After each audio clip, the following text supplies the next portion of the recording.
Welcome to FYIVT, your inside source for news and in-depth analysis on what's really happening in Vermont. We want to start by saying thank you to all our listeners and supporters.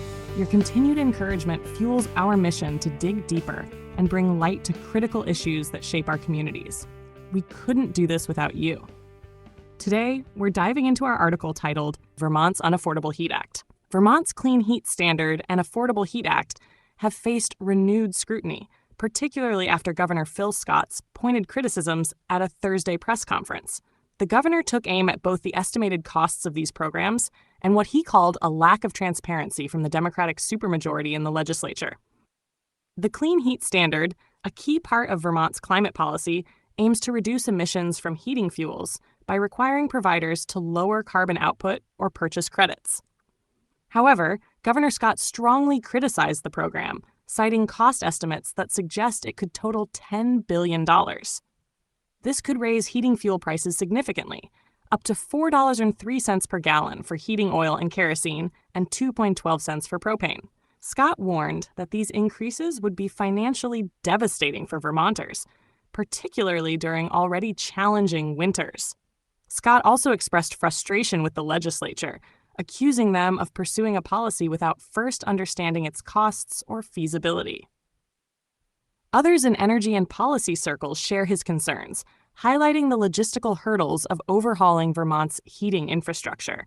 The Affordable Heat Act was introduced to offset the financial burden of the Clean Heat Standard by offering rebates and incentives for energy-efficient upgrades. However, Scott questioned its effectiveness, likening it to Vermont's failed single-payer healthcare system. Another initiative, he said, was launched without a clear understanding of its costs or long-term sustainability. Critics worry that the Clean Heat Standard could disproportionately affect rural and low-income Vermonters.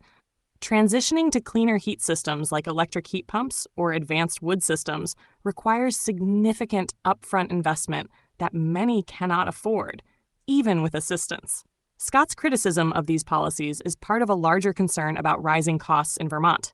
He cited additional measures such as increased property taxes, DMV fees, and a new payroll tax as examples of the legislature being out of touch with the financial challenges faced by residents.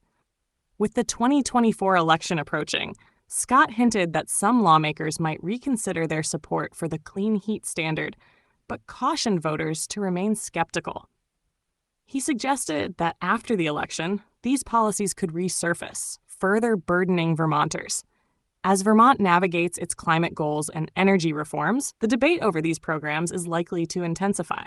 For now, the challenge remains balancing ambitious carbon reduction goals with the urgent need to keep energy affordable.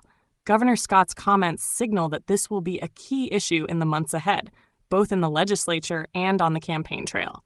Remember to share, like, and subscribe. Thank you for listening to this episode of FYIVT.